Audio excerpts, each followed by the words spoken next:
Another Sunday morning cartoon. Well, technically it's the same cartoon since we're still making our way through Season 1 of Transformers G1. This episode is War of the Dinobots. We run into a bit of an issue with the writers because the fandom wiki says that this guy named Earl Crest wrote the episode while IMDb and Wikipedia list our old friend Donald Glut as the writer. To make things simple, we'll just go with the tyranny of the majority and say that Glut wrote this one. It makes sense to me since he also wrote the Dinobots introduction episode, and Wikipedia has never lied to me yet, so based on the irrefutable argument of because I say so, we'll credit this one to him. Now that we're all in unanimous agreement, let's get to the episode, shall we? Season 1, Episode 10, War of the Dinobots. Starting off, we see the Autobots' friends Chip and Scientist Man watching a funny-looking rock headed straight for Earth at their observatory. They call up the Autobots because it looks scary, but the Autobots don't really know what it is either. They decide that whatever the meteor is, Megatron can't have it because he isn't allowed to have nice things. Optimus determines it's time to break out the Dinobots again because they're stupidly overpowered and can pretty much win any fight, so you may as well put them to good use. Speaking of the Dinobots being overpowered, Megatron is just now getting around to looking at their game footage from Episode 8 where they got their teeth absolutely kicked in. As per usual, Megatron rants, abuses Starscream, and then tells Soundwave to do all the heavy lifting by having him search for a weakness in the Dinobots. I honestly feel like we could start making bingo cards at this point, so leave your suggestions down below. Maybe we'll do a drinking game and see how long it takes me to keel over and have my kidneys collapse on me.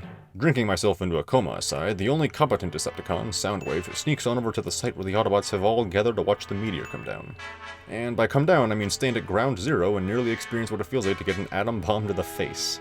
Now, I'm no space rock scientist, but I'm fairly certain a meteor that size colliding with the Earth would be enough to finally wipe California off the map. Anyways, Optimus wants a piece to bring back, so he shoots the big glowing space rock to tear a bit off.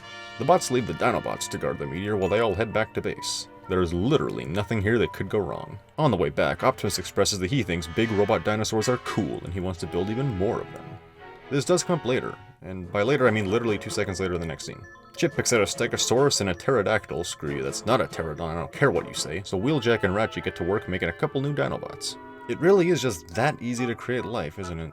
I feel like you may as well create an entire army, but I imagine the animators would have a heart attack just imagining having to keep track of more than 5 people in a scene when they can't even keep track of who Thundercracker and Skywarp are. Enough about Stego Whatsits and Tyranna Whoosits though, I want to see what Soundwave's up to. He's still stalking the Dinobots and using some new brain scan hypno beam to make them all just say their inner motivations. Basically, they want to fight and follow the strongest person, and Grimlock believes he's the strongest person. Luckily, they're all too dense to notice what just happened, and so Soundwave brings that info back to Megatron.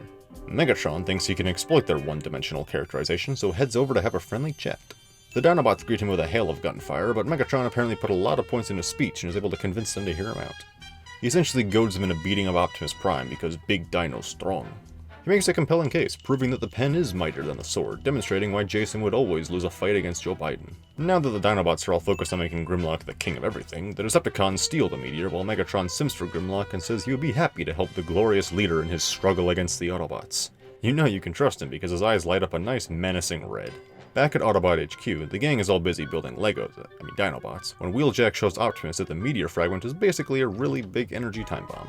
You can imagine then how the entire meteor blowing up would not go over well with things, so Optimus insists that they must destroy the meteor before it destroys itself. Flawless reasoning right there.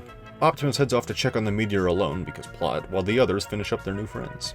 This comes up later, and by later I mean reusing a joke from a few paragraphs ago, as 2 seconds later we see the new Dinobots, Snarl and Swoop, being unveiled. They decide to hold a live fire demonstration because literally nothing bad could happen. Luckily nothing really does though, and the Dinobots easily dunk on the regular bots, proving that these ones are just as OP as the others.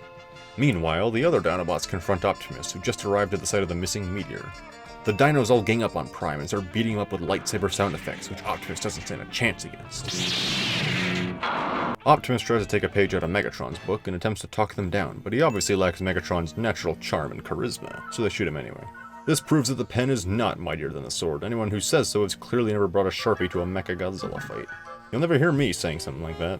Anyways, Grimlock is impressed with how many shots to the face Optimus can take, making him think that maybe he isn't so weak after all. Grimlock refuses to kill Optimus because deep down he's still a good boy, so he just captures Prime instead. Megatron is informed of the Dinobots' victory, and Grimlock says they'll come meet him. Why, you may ask? Because the plot demands it. Screw you, stop asking questions. Now we see what Megatron's been up to, which apparently is shooting the meteor more. Why does everybody think that's a good idea? Shooting it releases a whole bunch of energy that fills up the Decepticons' energy cubes, somehow, and Starscream seems to be the only one who's slightly concerned about how it seems to want to explode. Before Megatron can abuse Starscream again too much, the Dinobots show up with Optimus Prime, and Megatron is understandably pissed that he isn't dead. Grimlock says he'll kill Optimus when he feels like it, then shoots Starscream because he hasn't suffered enough this episode. Megatron's totally fine with his right-hand man getting blasted in the face because that's actually in character for the two of them. Optimus tries to tell Megatron that the clearly unstable meteor is unstable and could explode, but Megatron believes he's just jealous of his cool rock and is trying to trick him into giving it up. Over at the auto base, everyone's finally concerned that Optimus hasn't been answering their calls. Their NASA supercomputer, Teletran-1, picks up the meteor again, and so the new Dinobots are sent to stop whatever's going on. Back with the Decepticons, their Energon cubes begin to explode, so Starscream can get in and I told you so, just as Swoop and Snarl drop in. Megatron orders the old Dinobots to fight the new ones, and they do, even though I thought they didn't take orders from him. I presumed Grimlock was the dom in this relationship, but I guess he's the sub after all. Whatever, despite this inconsistency, the Dinobots all duke it out, which accomplishes nothing because everyone in this fight is invincible. The fight is broken up by the meteor going nuclear, which makes Optimus dive in to save Grimlock from the blast. The explosion is anticlimactic given how much it was hyped up, so I don't even know really why we bothered stopping it. That explosion couldn't even wipe Rhode Island off the map. Regardless, Grimlock respects how Optimus saved his life, and now he's just pissed at Megatron for tricking him into fighting Prime. Staring down the barrel of a gun and up against 5 near-indestructible robo-dinosaurs, Megatron's order to retreat is pretty smart this time. Still going on the bingo card, though. The cons run for their lives, and Grimlock apologizes to Optimus just as everyone else shows up late to the party. So everyone's friends again. Grimlock accepts that he's the bottom of this relationship, and they all kiss. You don't see it on camera, but I'm the guy with the microphone, so you can't disagree with me. The Transformers will return after these messages. You slag like fight, yes? Yes! We now return to the Transformers. And that wraps up the episode. People like the Dinobots, right? I mean, how can you go wrong with transforming robo-dinosaurs? Well, apparently you can, because Slag's name had to get changed to Slug in recent years because the tea drinkers across the pond consider that a no-no word. I thought we had a war to get away from those redcoats and their silly laws, but I guess we're still shackled to the Queen after all. Well, this is a free country, so I'm gonna call him Slag all I want, and you can't stop me, Elizabeth. Sorry, I'll stay focused. The episode was fine, there wasn't much egregiously wrong, and it introduced some new characters and developed the Dinobots some more, so it's alright in my book. Okay, but the real news I have to talk about though is all the new subscribers. When I started the last SMC, I had a little over 200, which I thank you all for, but then by the time it was uploaded I already had 300, and now I'm over 450 at the time of writing this. Also, special thanks to the Holy Spirit for subscribing because his notification was just hilarious to me. Being real for a moment, I know that 450 is not a lot compared to pretty much any other YouTuber, but I don't really care. I appreciate every one of you subscribed, and I love reading all the comments, and whether I have 10 subscribers or 10 million, I want to keep making videos that you enjoy watching and I enjoy making. I'm thinking of lining something up for a 1,000 sub special, so tune in next time to hear more about that. Thank you all so much again, have a great day.